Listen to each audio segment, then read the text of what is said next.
welcome Vivan Sundaram ji. I welcome Professor D.N. Goswami, who is not written on the card, but he is unofficial chief guest of the evening, who is going to release the book which Vivan Sundaram ji has written, edited and annotated. I welcome you once again. We all know about him, as Iqbal has told you.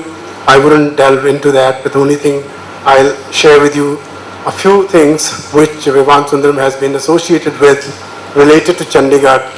He, along with Professor B.N. Goswami, has held a few camps in Kasauli at his home way back, I think almost more than 25 years ago. And the result of those workshops was that all those works are now part of the Fine Arts Museum at Punjab University Museum, which is a great asset for any country, for any city, and we are proud of that. Had it not been him, probably we would not have the greats like, you name any, Bhupen Khakkar, Ghulam Muhammad Sheikh, he himself, and many others. Thank you so much for being so kind to the city and the people of the city. The subject he's chosen today, he's worked upon this for almost 22 years, which is a long time, although he has lived with this history. He's been a part of this history. The history is in his blood. Still, you can imagine what kind of work he might have done, which you will find after you read the book and listen to him with a very profusely illustrated lecture this evening. Amrita Sher-Gil, as we all know, had she been alive, she would probably have been a few years older than Hussain. And all those greats, Hussain, Gaitonde, Souza, Raza, Taib Mehta, those who are considered to be the pillars and pioneers of the modern art movement in this country, had Amrita been alive, the picture of the Indian art probably would have been a bit more different, more questioning. She would have questioned everybody the way she was. Because at that time she had already questioned the Rabindranath Tagore, the great Rabindranath Tagore. She had questions about Bengal School of Art, and she had greatly appreciated the Cochin frescoes. And she had even criticized her own mother, her own father, her own family, her own self. These are the kind of qualities which are, I think, leitmotif of any artist. An artist is not blindly following what is happening. An artist is always questioning, always alert, aware, and present in that moment where he or she lives, and tries to provide us information, input, and new vision about the society. And he's going to talk about that great artist. In return, of course, we'll see something what he has in store, maybe about himself. I welcome you again, and I invite you to start this lecture. Thank you so much.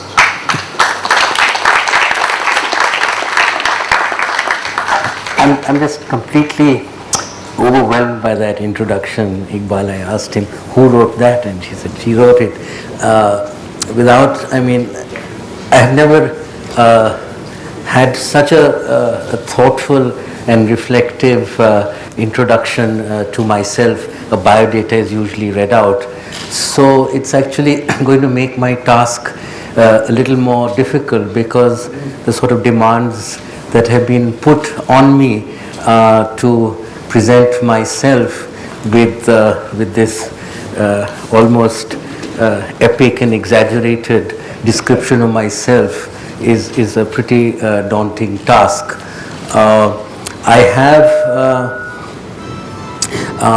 restricted myself to this theme because it's actually connected with the release of this book. And as in Delhi, in the panel discussion, the very brilliant art historian, who's a student of Dr. Goswami, Kavita Singh, said that this book of mine also is an artwork. And I was a little taken aback by that comment, that how can a book become an artwork.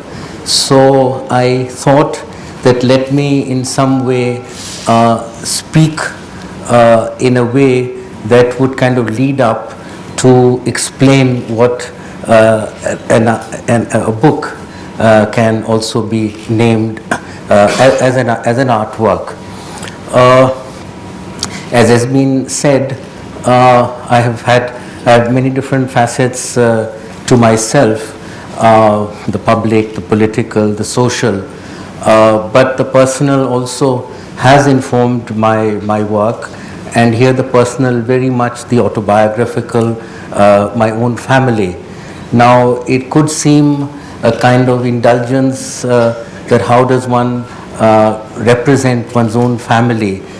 Isn't that just something very sentimental, and then you take advantage of the fact that you're part of a family that has an iconic figure like Amrita Sher-Gil as the central pillar of that family, that am I exploiting this relationship, and in what way can I in some way establish a kind of construction, a representation of this subject matter which I take up.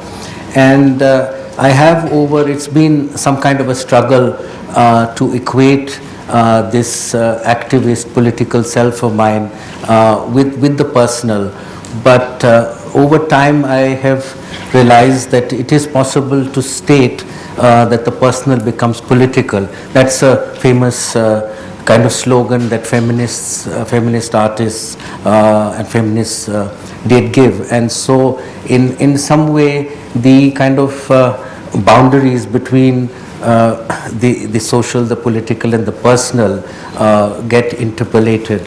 And I think it's more a question of how one, in some sense, that one's belief or one's ideology interprets the work, whether the work is a critique of a particular topical political event or something personal. So I shall restrict this presentation, as I said, to the Sher-Gil family, and I have to thank Vivan for the subtitle of this.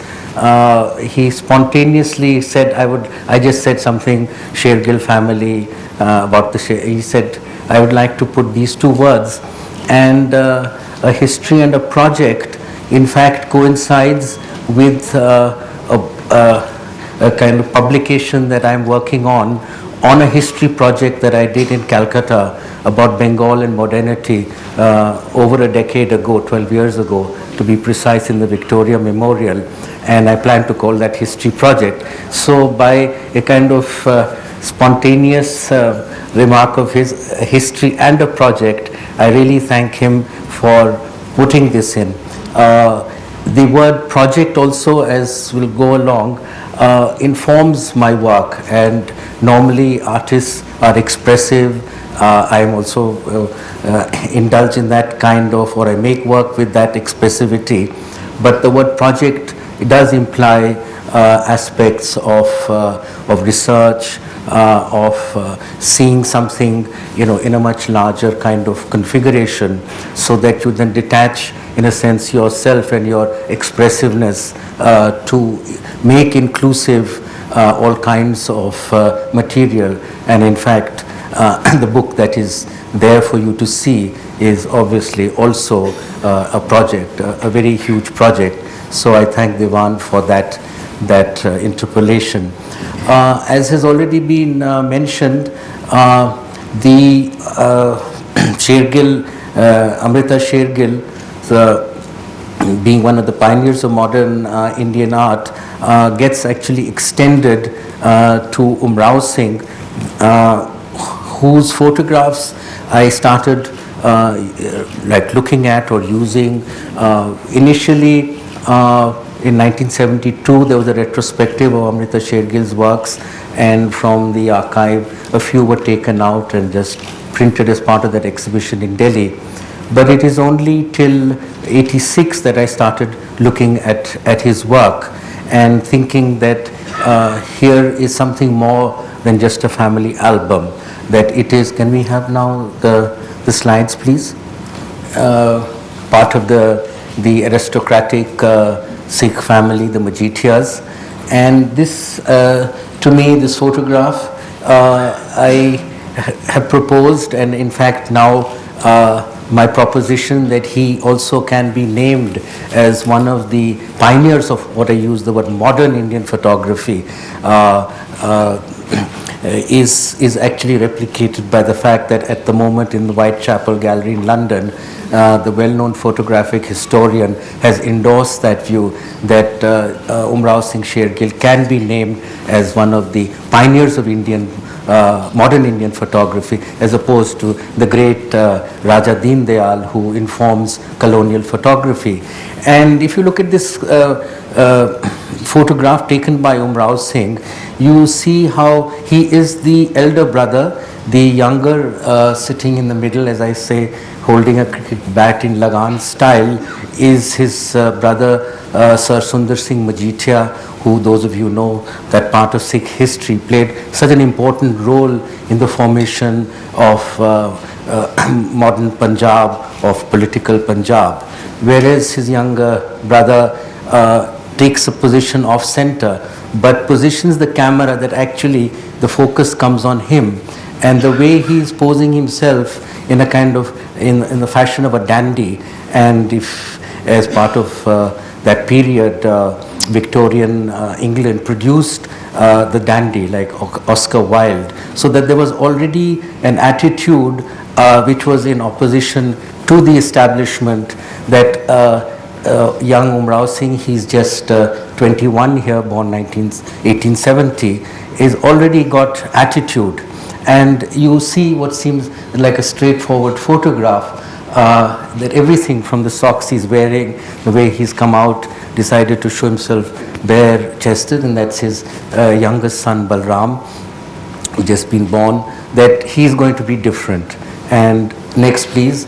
And that difference gets marked by a remarkable series of self-portraits he does from the 1891 period right up till the end of his life, more or less, till about, he died in 54, but he was photographing till almost 1947-48.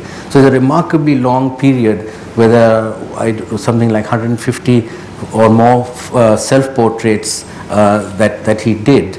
And this is quite a unique feature of his photography, which can, one can say that why is one using the word modern? Because the modern introduces, next please, the aspect of subjectivity, of self-reflexivity, and the other aspect of him is the reader, the thinker, and there are also 30-40 photographs where he's posing himself with his books, and very much often, next please, taking the pose of the thinker. This pose is very much part of Western art history, where this pose of both the thinker and of the person who's in a kind of state of melancholy. So the two aspects of the thinker and melancholy very much inform his work. I'm very sorry, it was my negligence. There's a remarkable book, and I'm selling this book to you, printed by Photo Ink, and it's a remarkable piece of printing technology in India by Pragati Press, where the title of the book, which is taken from what he titled, a photograph of his, not this particular one, My Misery and My Manuscript. And so this aspect of melancholy, of a deep kind of anguish and sadness informs Umrao Singh's personality, as well as the kind of erudite thinker, philosopher, writer that he was. Next please. He married Marie Antoinette, a Hungarian who arrived in Lahore. It is in the book, again, I'm not asking you to necessarily buy the book, but there is a long description how she came, and a very fascinating connection with Princess Bamba, the granddaughter of Maharaja Ranjit Singh, who she comes along with. And of course there are further romantic anecdotes that Umrao Singh's very close friend Muhammad Iqbal, the great poet, also fell in love with her and has written in fact a poem to Marie Antoinette. And next, please. I'm just going through just a small sampling of his photographs. These are autochromes. Now, autochrome is actually the beginning of color photography, and you'll be interested to know that it was invented by the Lumiere brothers. And in fact, they considered that color photography, they were scientists as well, that they considered bringing color a more difficult task than actually the moving image. And then subsequently it informs the beginning of color photography. And through all my research, I have so far only come across one autochrome in India taken by, and I'm in possession of, my family is, my sister and I, of about 15 autochromes. Next, please. They are, the originals are about 3 inches by 4 inches glass plate, and they're directly exposed on that. Next, please. Of course, the main subject of Umrao Singh is entirely his own family, and from a very early age, Amrita, of course, early on both sisters are together, and I haven't got them, but she continuously starts foregrounding herself, and both these photographs are taken in Paris when the entire family goes for her studies at the École des Beaux-Arts. So you can see how, next please, she's posing herself to say that, look, I'm here now, this artist, and I am going to be projecting myself, which she does with as much efficiency as she can do. These two, of course, are photographs done in India. She said she'll only wear saris and not European clothes in India. And the other photograph is one of her last photographs before her early death. Next, please. This is her sister, my mother, as has been mentioned, and her personality and character. Umrao Singh also captures in a very different way a kind of slightly evading the camera, a kind of reclusive personality, not asserting herself in the way that Amrita did. Next, please.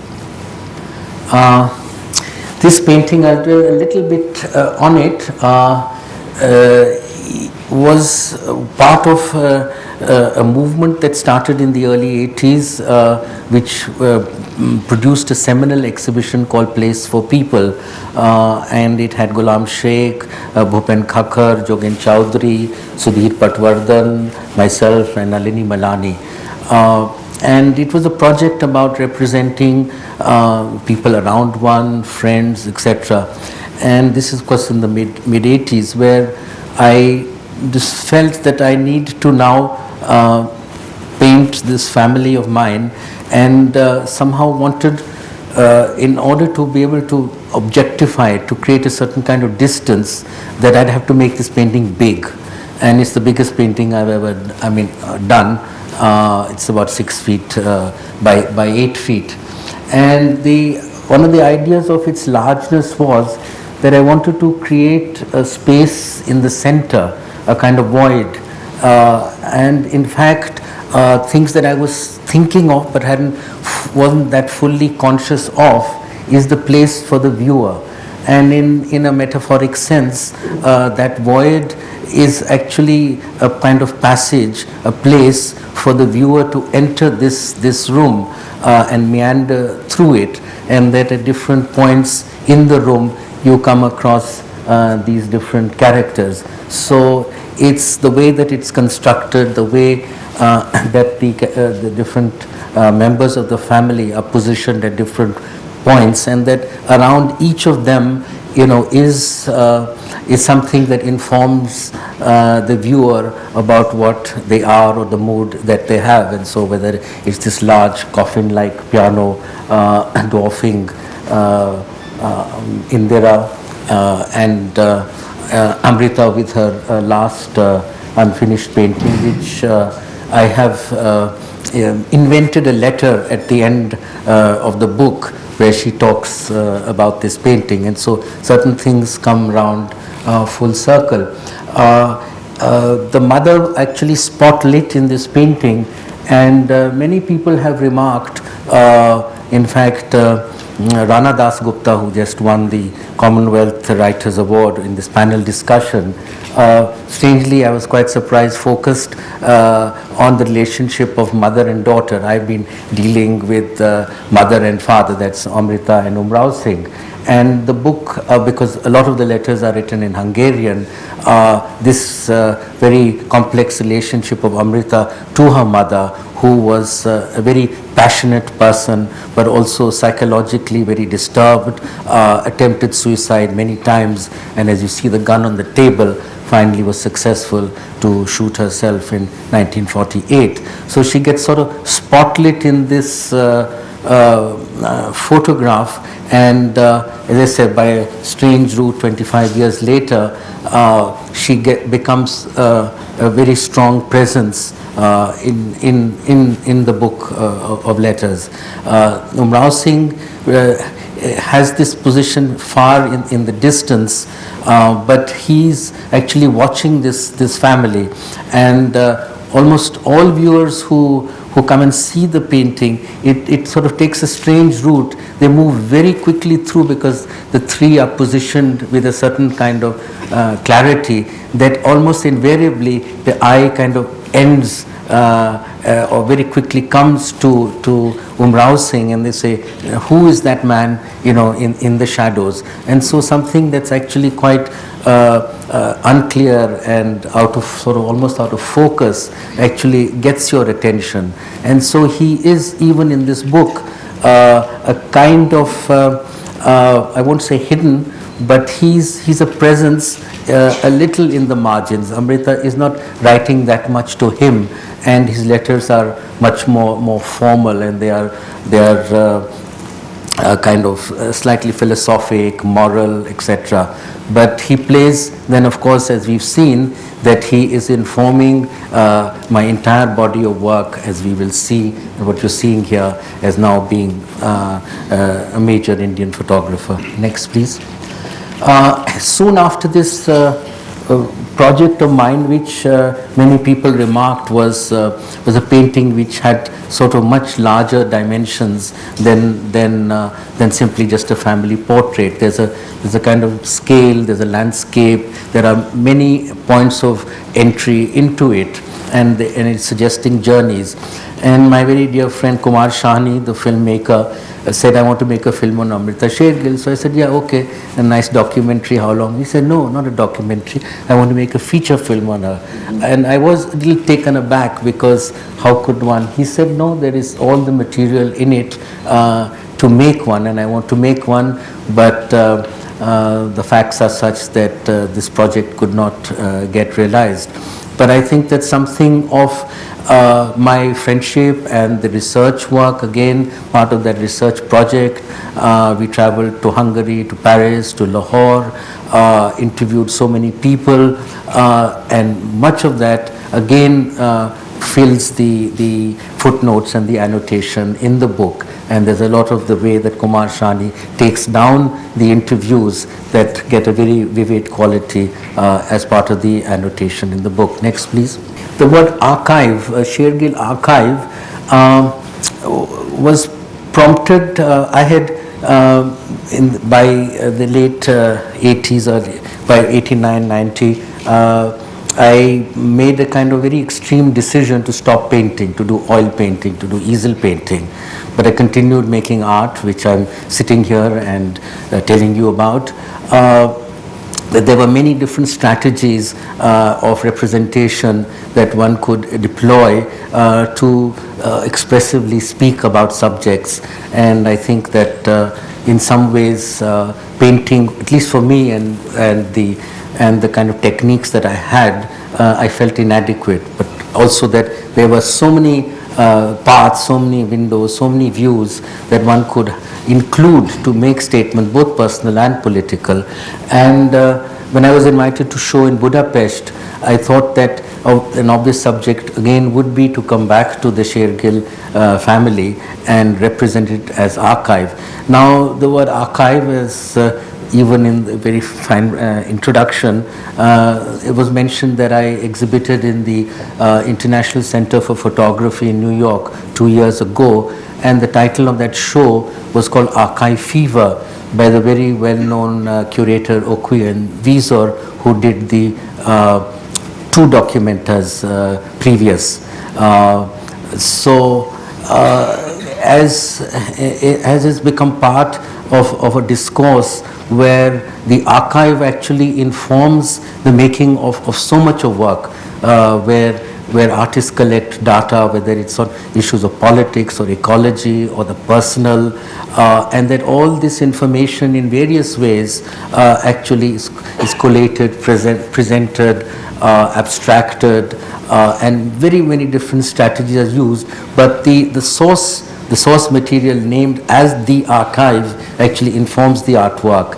And again here, when I called this the archive, actually I had no sense that there was actually such a kind of movement taking place. I mean, I knew that also photographs are being used, and that I was informed by, but not the concept of archive as constituting a work of art. And so here again you will see on the wall are letters, next please, and in these boxes I constructed them as sort of fake real things, and many people thought that why didn't I take out more from the archive and show them, but everything is in a sense a photocopy, it's a fake, but it's a construction. And I create, the portrait of Umrao Singh with this jacket. He had designed a kind of Tolstoyan kind of kurta jacket for himself, and again being informed that he was well versed both in Sanskrit and Persian. Next please. The mother in this kind of slightly chaotic, that's Marie Antoinette, early photograph and a gun in it, and young and old. So by this collage, you get a sense that there's this sort of frenetic character, and there's some chaos, and some kind of touch or flavor of death, informs this part of this narrative, which I'm, spotlighting with the gun in the easel painting, and it gets named itself with material objects. Next, please. Another feature of the book. And again, this is a point that Rana Das Gupta brought up, because his book Solo, it's a remarkable book, those who are interested. It's about Bulgaria, and it's 100 years of Bulgaria and a character. Anyway, how the family is moving across Europe and India. And the 28 years of Amrita Sher-Gil actually are almost equally divided into 4 equal parts. The first 7, her birth in Hungary, and then till 1921 in Hungary, then the next 7 in Simla, the next 7 more or less in Paris, and the last, except for 1 year when she goes to get married, in India. And so this movement, both across Europe and India, as well as in India, a fair amount of movement takes place. And so this kind of unsettledness in her life informs this work, where the different homes, Umrao Singh took some very beautiful portraits of interiors in his different homes, which then in little playful boxes I call box 3 as home. Next please. And finally, sisters, which again are very close. They're almost like twins when they are till about 15 years old, but conflict does come about because the assertive personality of Amrita,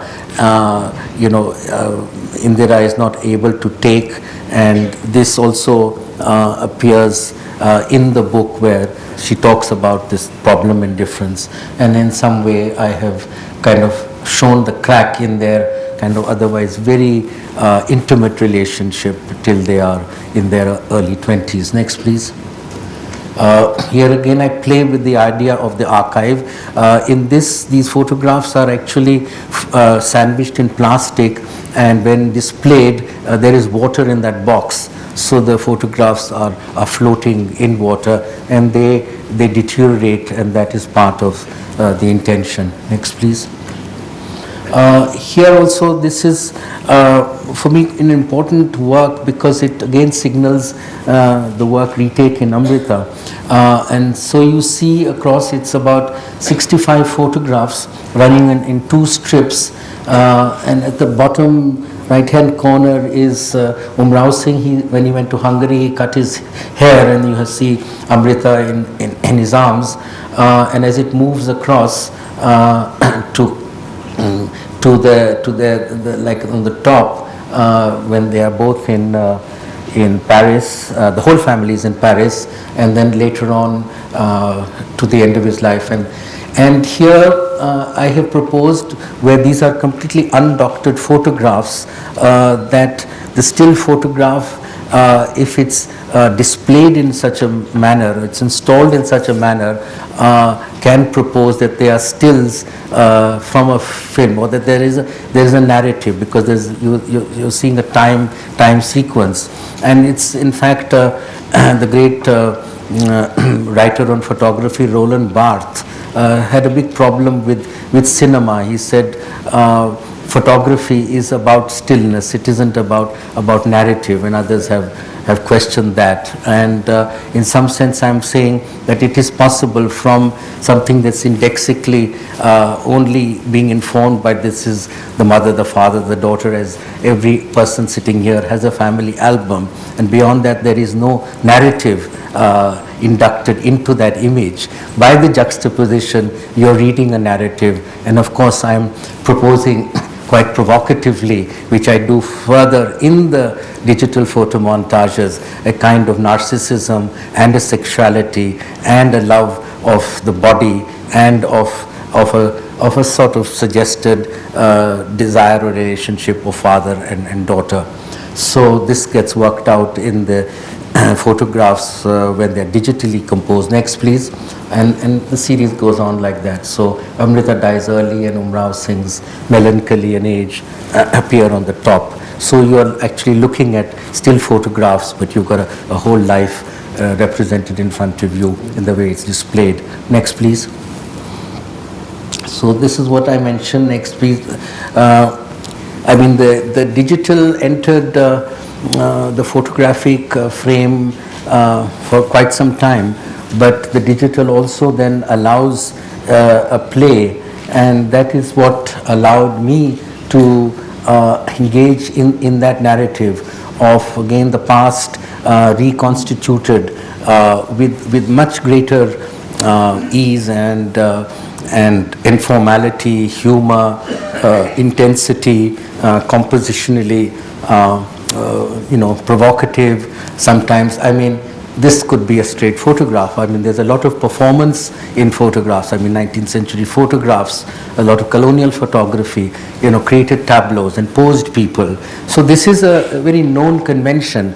And you could say, yes, Umrao Singh said, come on, I fall in love with you, and let's just, I'll pose myself and I'll put the camera and I'll shoot this photograph. So this could be, and many people have found these photographs, next please, kind of that there's a tension in them, because when you first see it, you see, well, this could be photographed, that the tableau, the posed photograph is very much a convention in photography, and it continues, I mean, from the 19th century right up till today.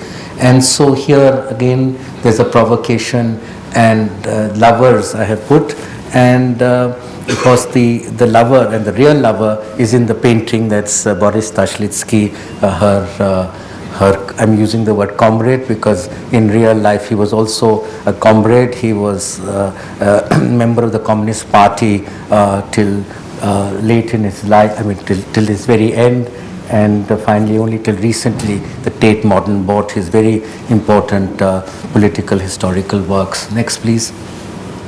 Here again the father-daughter relationship in a kind of intimacy, as well as a kind of poignancy of that kind of melancholy, which informs, as so much has been written about Amrita Sher-Gil, particularly her early work, the melancholy in her work which she talks about her own subject matter.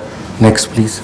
This is of course my most ambitious kind of almost mural-like photograph. It is also the largest. They're not very large. I intentionally kept them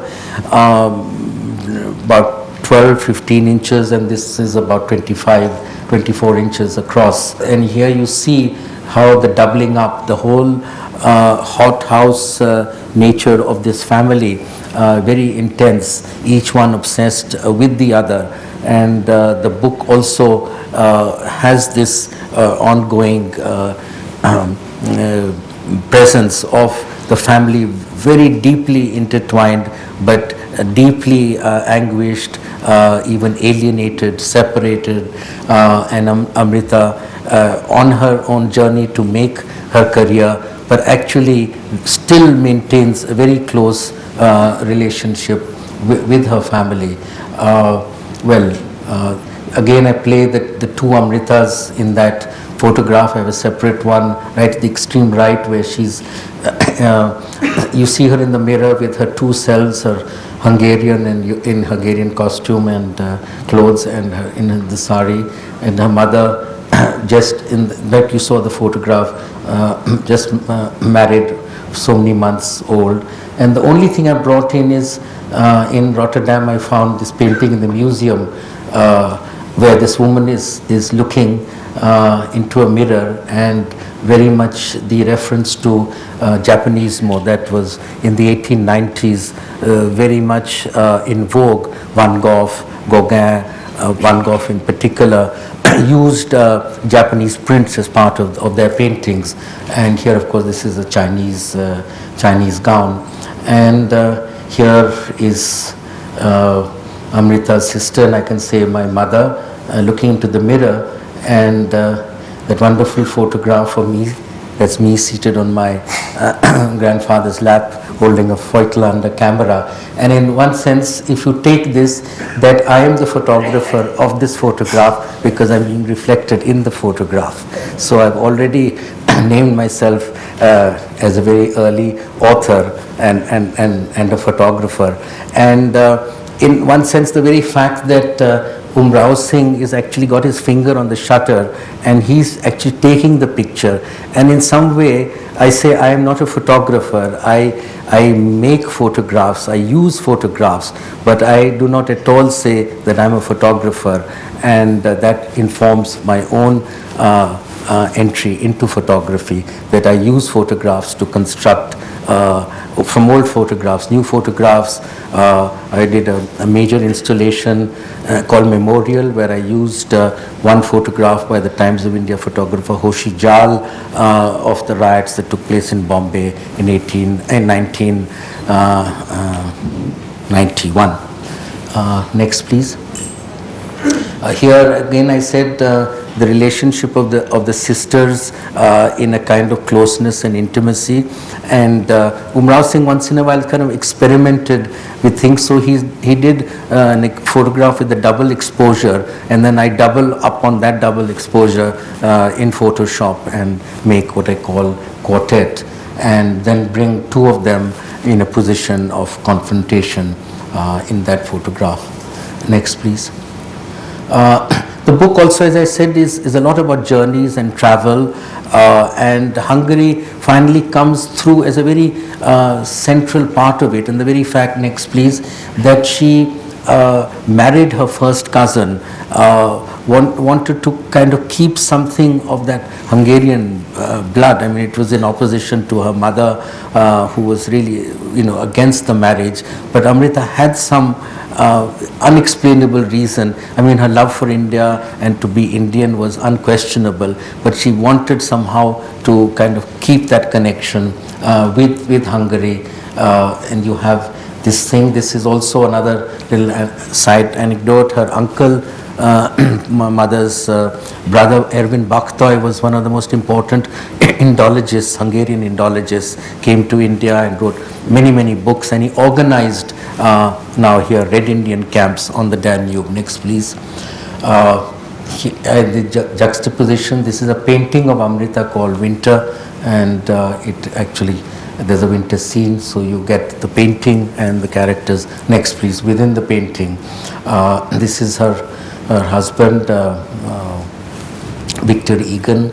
Next, please. And here how a lot of the series has Amrita with her paintings in them. This is her cousin Viola that she paints. Next, please. And again the aspect of her wanting to also connect with the Hungarian people and the Hungarian soil. She hoped to have an exhibition when she went, but it didn't take place. But every summer she spent many months from Paris in Hungary, and in some sense, next please, something of that peasant society kind of informs her work, which was also a movement of Hungarian artists at that time, which kind of allows her that exit from the kind of Europe that she was and the Paris that she was. And here you see this double portrait, posing just before she's going out for a party. There was this good life. Next, please. But there was also, and many of her colleagues, there is also annotation in the book where I make the point that most art historians have written that this period was her academic period. She went, but that's not correct. She was only in art school till 1932. But in the last 2 years, like tens and thousands of artists set up her own studio in 1933, and you can see a distinct difference in her paintings from 33, 34 from what she did earlier on, and she even comments about it. So she has become that kind of mature artist, which in fact I believe informs her paintings when she comes to India, like Hillmen and Hillwomen.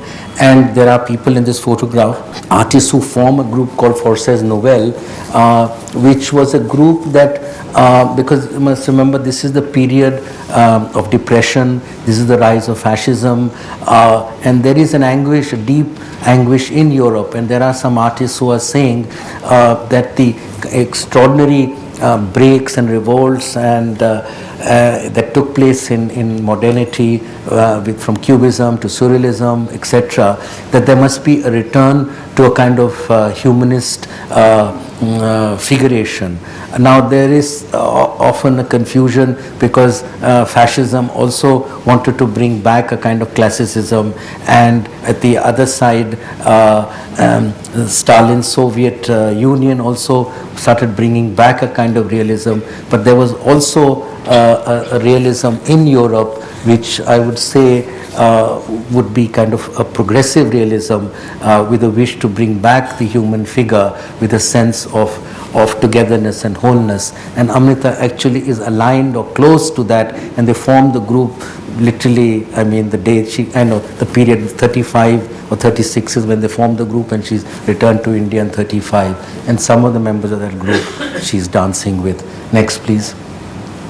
This painting she wins the gold medal in, and again the aspect of posing in the photograph, there's again a dialogue between the photographer, that's her father, and she composes it in her own way, and then I bring her in as the person who will exit.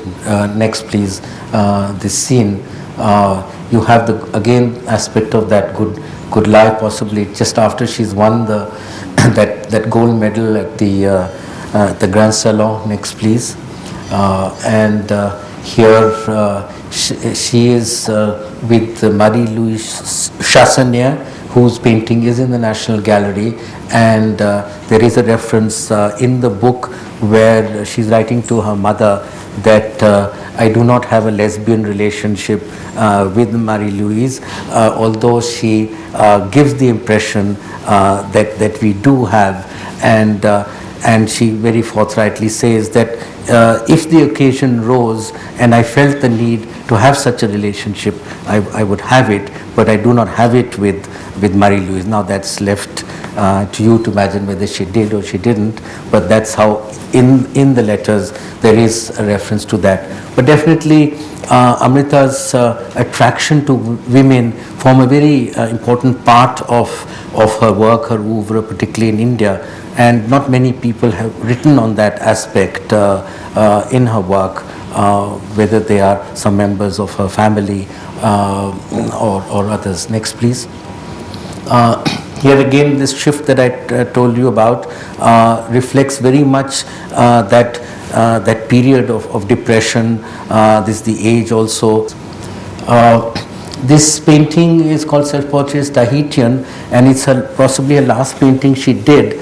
And there's a very remarkable essay done by, she trained as an anthropologist, but now she names herself as an art historian called Saloni Mathur, who's done a 12,000 word essay just on this painting, and also refers to it in relationship to the relationship of Gauguin and Van Gogh, and how Amrita has the audacity to paint herself in this seemingly exotic way, as Gauguin went and painted the women of Tahiti, and says, here I am, and I paint my self-portrait semi-nude, and that I'm going to be coming back to India. She's already written about that, that she's very clear about it, but decides to take this journey, provocative journey, to Gauguin as he went to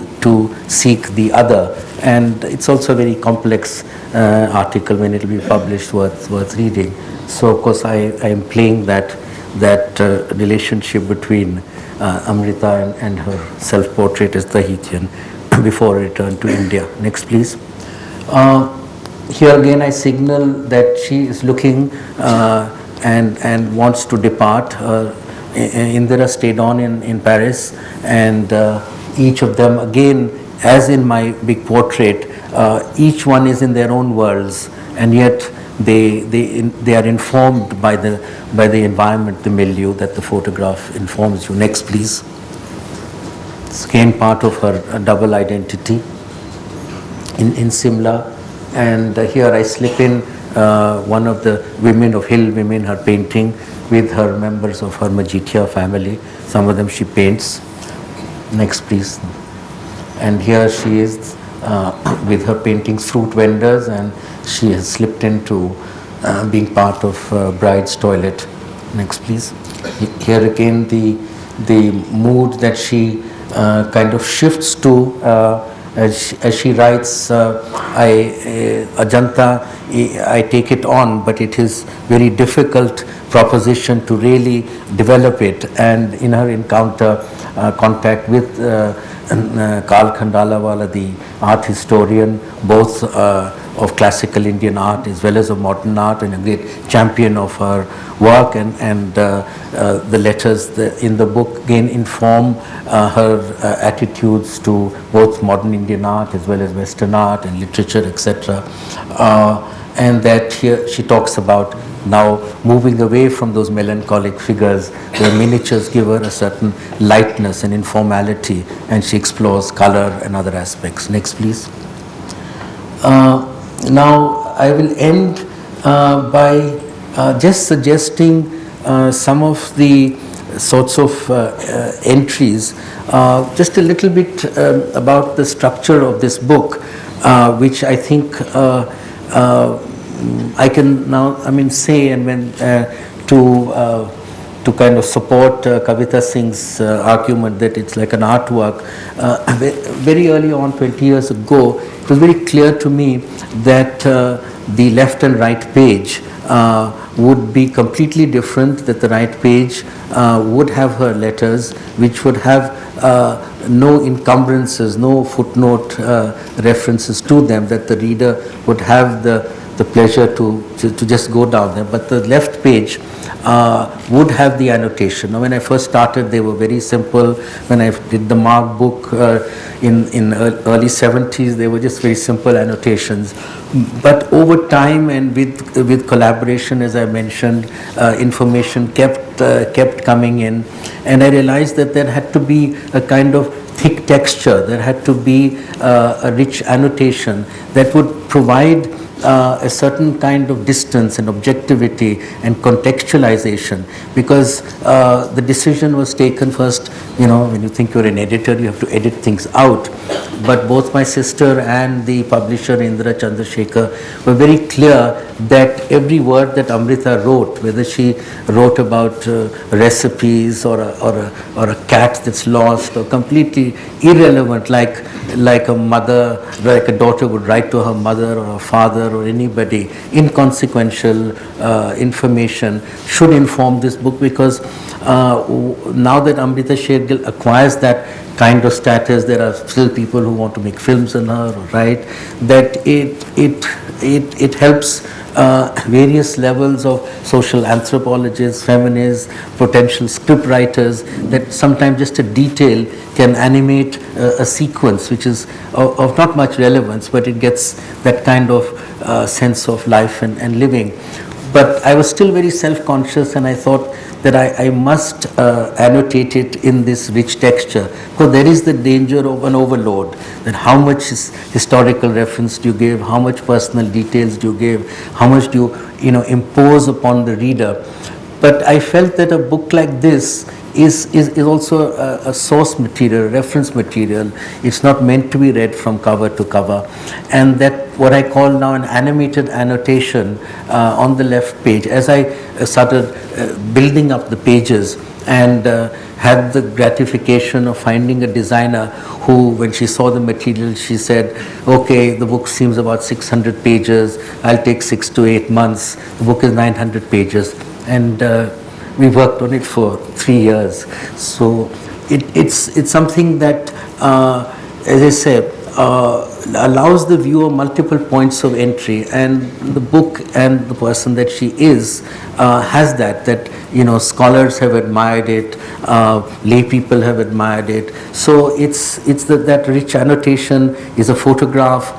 My interest in photography, I tried to find as many photographs, or whether they're family members or personalities, so you suddenly see, oh, who's this person, or what is this archival material in relationship to the letter.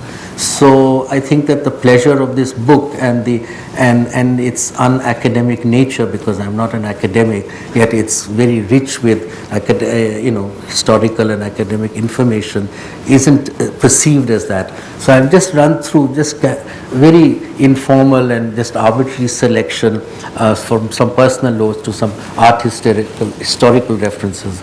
Next, please. Amrita did only one nude work here in India. She tried very hard to get women to pose nude, but she couldn't find anybody. But this is her niece in a way, Sumer, who agreed to pose nude.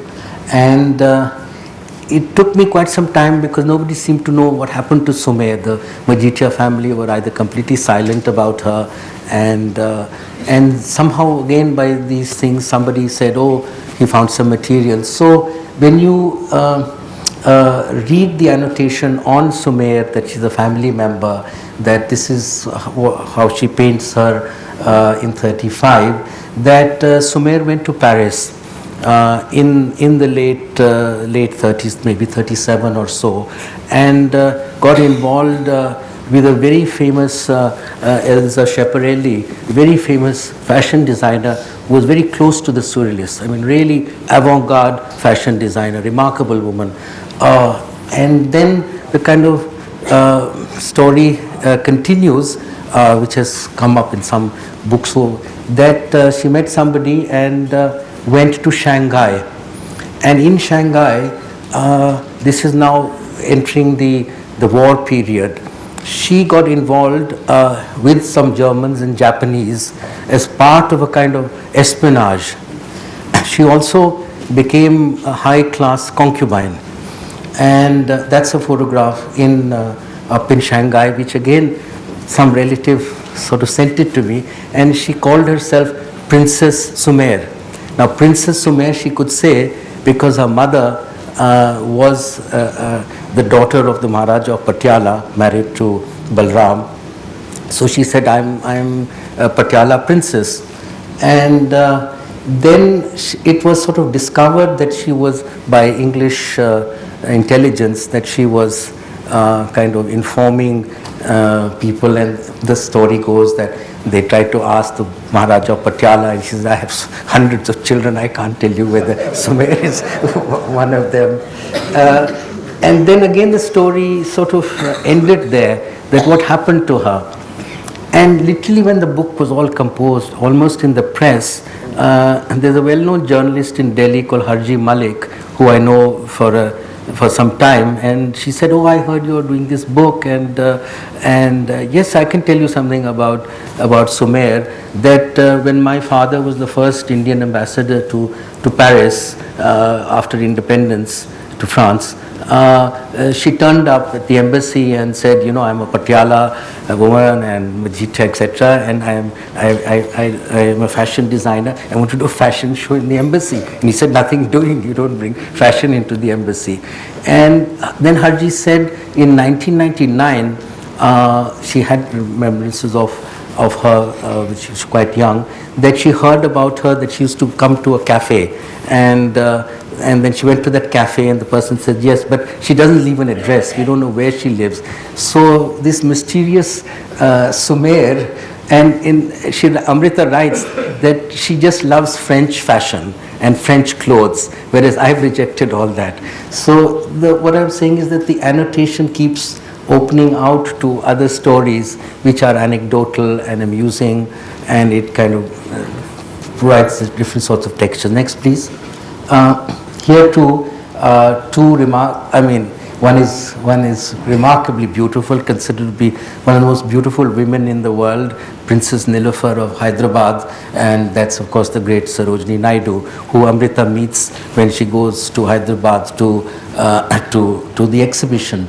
And now, but Princess Nilofer, Kumar Shani and I, we were in Paris, and somebody said, oh, there's an American producer who lives here, and he seems to sort of be interested in India, and maybe he could be interested in the Amrita Sher-Gil script. So we went to meet him in this extraordinarily expensive, fancy flat. As we entered, there's Ronald Reagan, you know, this big picture in front, and he said, oh, that's the sort of man he is. Anyway, after a little while comes this very ethereal woman, almost as if she's really seriously ill, and she comes and sits down, and in this American style he says, oh darling, these people have come from India, and they're talking about some artist, a woman artist, her name is Amrita Sher-Gil, and she says, we have a book. What? And it's Karl Khandalawala's book that she has on the shelf, which he doesn't know. So, and of course, Umrao Singh had a friendship with Sarojini Naidu, who was writing letters to her, and there's some very nice. So, as I say, a page like this, you know, interests the reader, and then they move into that. Next, please. I have just a few entries about trying to contextualize, because Amrita is always writing to Karl Khandalawala, there's nothing happening in Indian art, and why is it so, and it's so depressing, and surely I'm not the only Indian artist, and Karl Khandalawala is also not informed of anybody else. So this is Binod Bihari Mukherjee painting, and Ram Kinkar Baij in the mid-30s, roughly at the same time as Amrita Sher-Gil, and this is a reference to with Baroda Ukhil, she did this Bharat Yatra of doing exhibition. Now here Amrita Sher-Gil very early on realized that she is going to be as professional an artist she can, and she's going to promote herself, and nobody else in India was doing it. And so she went to Bombay, she went to Hyderabad, she went down to Travancore, and finally ended the show from Allahabad to Delhi. And at one point she says, this writes a remark, and so I annotate that by saying that if she'd gone to Calcutta, could she have then heard of these two artists who were of course in Shantiniketan, and the art historian Shiv Kumar says that actually even in Calcutta possibly they didn't know what was happening in Shantiniketan, because there was a divide. And the only artist, next please, who she greatly admires is Jamini Roy. By the way, she does admire greatly, which I'll come to that, sorry, Tagore. Now here again, this is 1937, and you can see this is all about village India and Santals, and that's one of the few paintings Amrita does where there is a sense of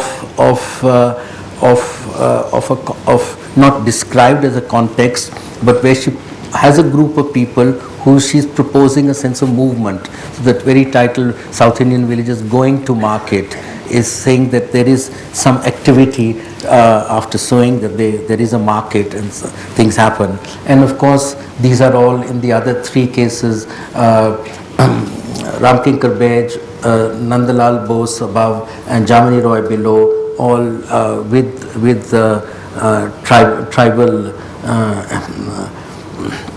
tribals in a sense of energy and movement. So again, and in fact, that painting of Nandalal Bose is done in June 1937, and Amrita does her painting in September 37. So there is that moment which is of course part of the nationalist movement, Gandhi's spirit for the peasant to be is part of leadership which Nehru endorses. Next please. There's a long discussion with Karl Khandalawala about the merits of Tagore's painting, and Karl Khandalawala says that Tagore is not a painter, and in fact one should not publicize his work because the general criticism is that modern artists don't know how to draw, and if you say he's a good artist, then the general public or that public that thinks that they know art will say, look, here's a man who doesn't draw, so how can you even promote him? And she says, you are talking rubbish, you don't know, he's a great artist, and he could be compared almost to Sutin, which is the figure on the right, and at some point she admires Modigliani, and so I show Tagore, Sutin, and Modigliani. Next please. There's very little reference to photography, but Amrita makes this, which I've got the quotation of, and the other is that his interest in technology and having a stereoscopic camera. So he took maybe about 30 to 40 stereoscopic photographs, and from unusual angles. Andrei Kertész is Hungarian, and he's then moved to America subsequently after moving to Paris and then to America, and he is one of the masters of world photography. Happened to be in the village that the family lived for the last 4 years of their lives, just outside Budapest, called Dunaharaszti. And in 2 summers, for a long time, Kertész went and photographed the landscape and shot his brother, all that, which are quite well known. So it's a tiny little village. So I'm assuming, I'm just proposing that it could be that Umrao Singh met this great world photographer there. And then when she says that photographs are interesting, she's writing to her father, when taken from unusual angles. So that's a Kertész photograph above, and that's a snow scene also. Both are snow scenes, a stereoscopic photograph, quite abstracted by Umrao Singh. Next please. And that's his camera, which I still possess.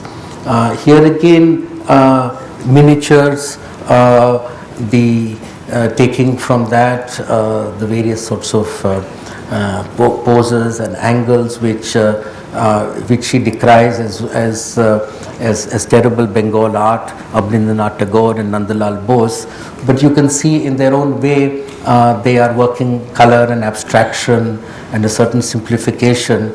And Amrita, whenever she finds a good Nandalal Bose, she says, it's a good one. Karl, why did you use such a rotten picture of Nandalal to illustrate his work? So she's constantly differentiating. And in fact, she says, even the worst Bengal school work would be better than that horrible JJ school, Bombay school art. So she's very clear that there was a vision, they wanted to do something, they just never realized it. But she wasn't informed enough. And of course, then I also play the top angle view in this famous painting of Amrita woman on charpai. Next, please. She gives a talk. This is a talk given in 1941 in Lahore on modern Indian art, and she's wanting very much to say that there is going to be something that's going to happen, and she talks about oil painting as being really what will take modern Indian art forward, and she's absolutely confident that that's where it will be at. And I found that very interesting Hebber, which is also called Bride's Toilet, and it's quite interesting how he's done a kind of very animated positioning of the bride's toilet as compared to Amrita's very hieratic flat one. And then of course once again the artist she admires most of all is Jamini Roy, and then I have Ram Kinkar Bej below. So this is all in the early 40s. Next please. And I end with this, with that kind of quotation. And we know that both Hussain and Souza and the progressive group, if they mentioned anything that happened before them, pre-independence, that it was only Amrita Sher-Gil. And there are many things where the notion of significant form, of aspects of color, of structure, of simplification, inform her work, and that is also what each of them, I mean, if you hear Raza today, I mean, he's only one, I'm being a little this thing, but he can only go on repeating the word significant form, that there is only one thing in painting, in that significant form. And Amrita also will be using that dominant position about art and aesthetics. So that's a little glimpse about the book and my art historical annotations. And as I said, I have ventured to write about the last unfinished painting as an imaginary letter proposing that Amrita, in fact, and coming to Lahore, kind of had, and I have a long actually reference to that in case that why the family did not go back to Lahore after they returned to India. And there is also now information that Umrao Singh was involved with the Gadar party, with Hardayal, that Hardayal wanted him to come to Berlin and join the movement.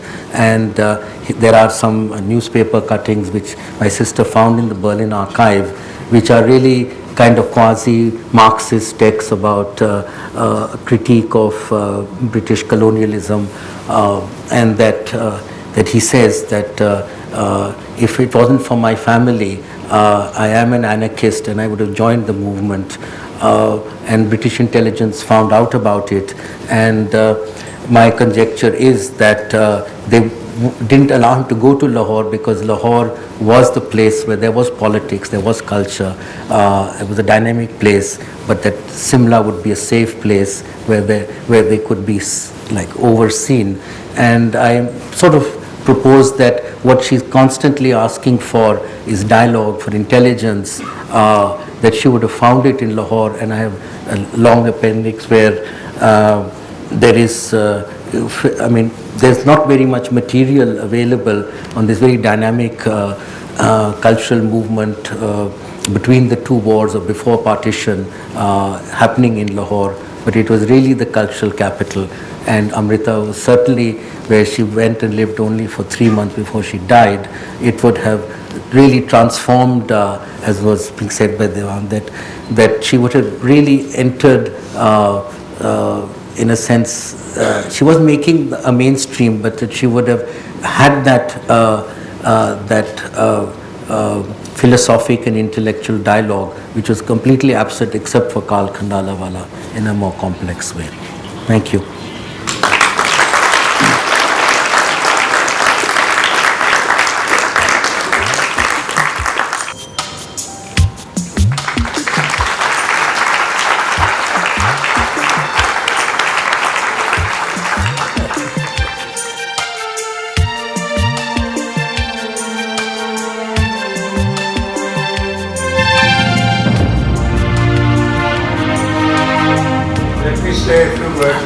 me say a few words about the release of a book.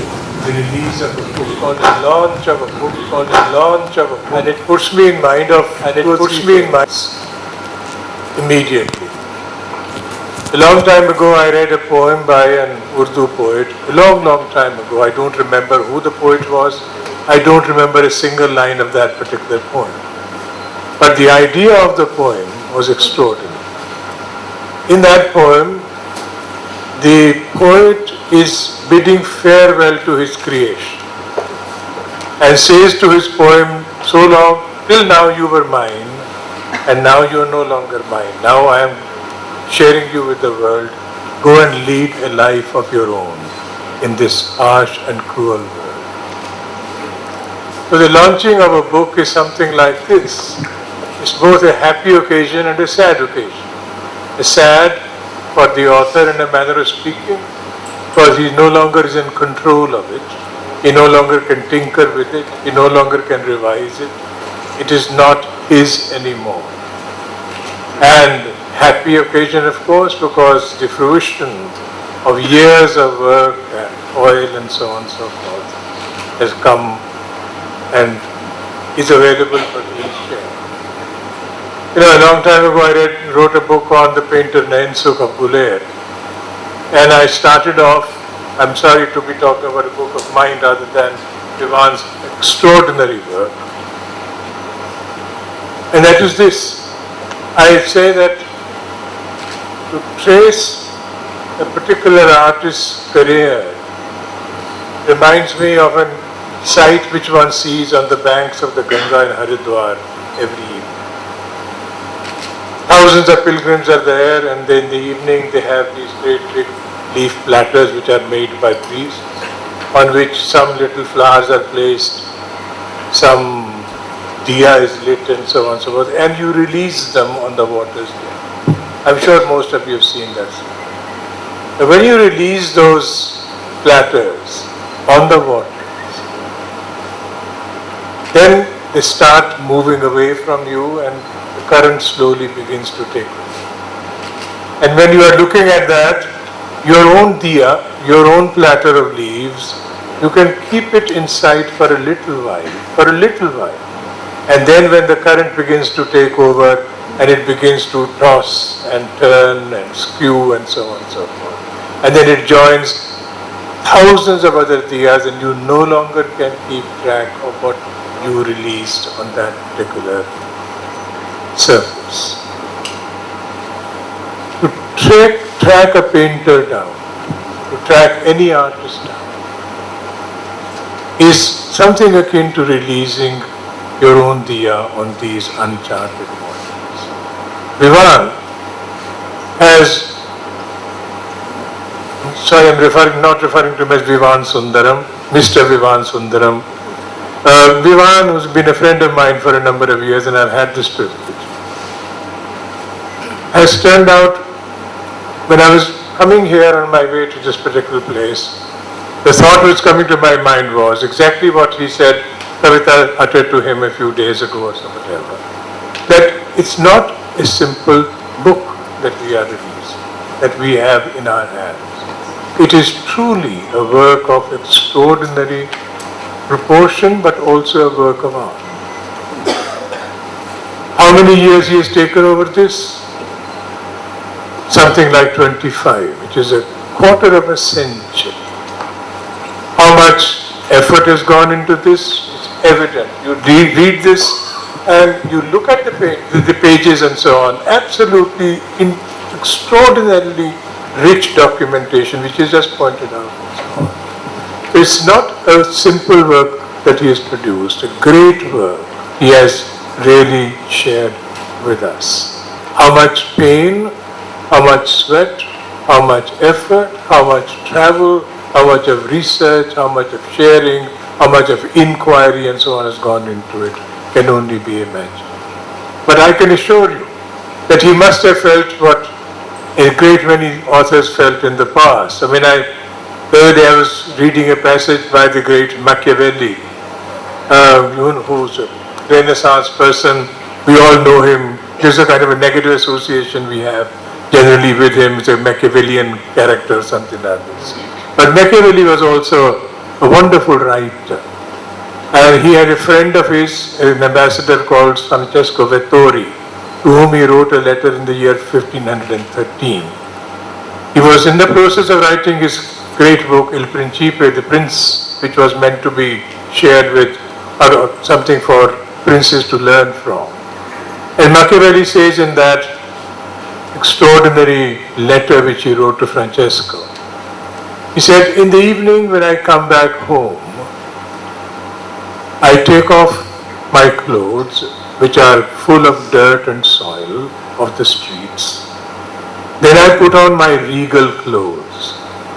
And then I enter my own home and I begin to talk to the ancient kings of the ancient world. He was talking about people whom he had read. And these gentlemen treat me with a great deal of kindness. They share things with me, I share food with them and so on.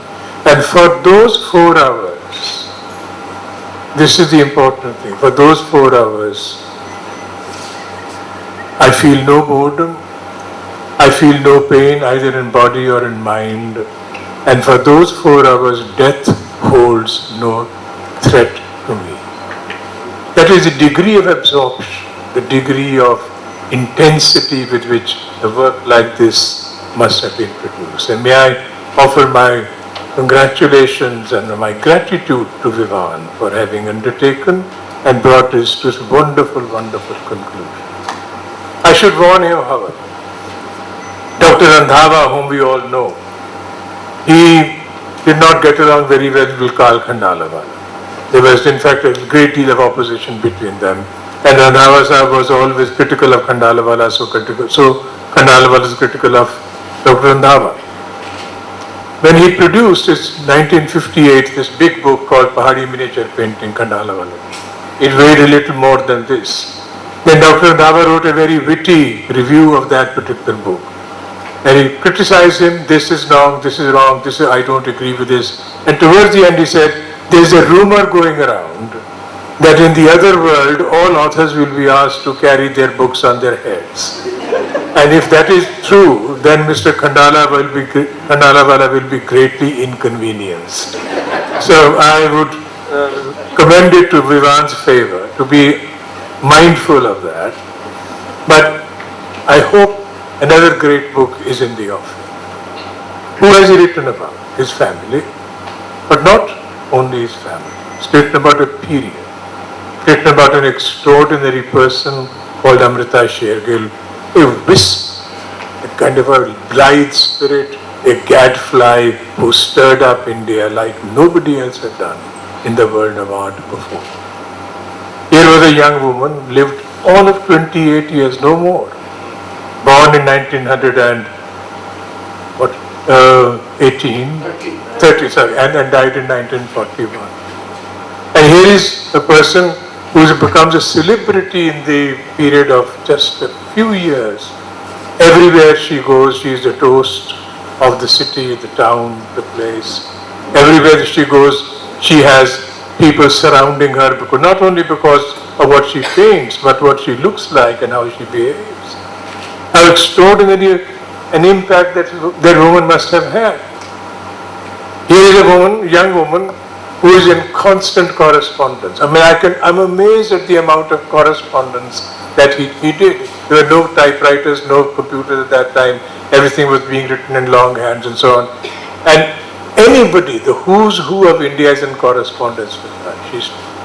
She's writing to Mahatma Gandhi, writing to Jawaharlal Nehru, talking to now to Helen Chamanlal, now to not Hardayar, but to people like Sir Muhammad Iqbal was a colleague of his father's, her father's, and so on and so forth. So there is an extraordinary range of people that she's in contact with, discussing, talking, criticizing, making fun of, damning. I mean, she's extraordinarily outspoken. There's no fear of anyone at all. And to catch a person is a wisp of the will, so to speak, in letters in the form of this kind of a documentation that Vivan has done. takes some doing. And once again, may I say how grateful one is, not only for a great and rich document that he has produced, but having drawn our attention to an entire period which springs alive from these pages. I have benefited from it greatly. I really have read it with, not all of it, it will take some time, 900 odd pages will take some time. But whatever I have read has kept me completely bound, fascinated, mesmerized. Amrita Sher-Gil was an unusual person. Whatever view one has of her art, and most people are agreed that she was one of the great artists who stirred things up in India. But Amrita Sher-Gil was a little like, Faiz Sahib at one particular point said about the poet Iqbal, आया था मेरे देश में एक खुशनवा फकीर, खुशनवा, मीठी आवाज वाला, आया और अपनी धुन में गजल खान चला गया. Like, she was like that. खुशनवा, brilliant, outspoken, extraordinary as a thinker as far as art is concerned. There is a moving tribute paid by Pandit Jawaharlal Nehru in a letter he wrote to her mother after the news of Amrita's death was known. And he writes to her, there are 2 pages which have been reproduced in the book by Vivan, and towards the end he says, I'm returning this and this and this and so on, which were given to me, but one thing I'm keeping back, Pandit Jawaharlal Nehru says, 1941, December. But I'm keeping a photograph of hers with me. We all will take from this book a photograph of Amrita Sher-Gil's, and I hope we'll keep it with ourselves for a long time. Thank you very much.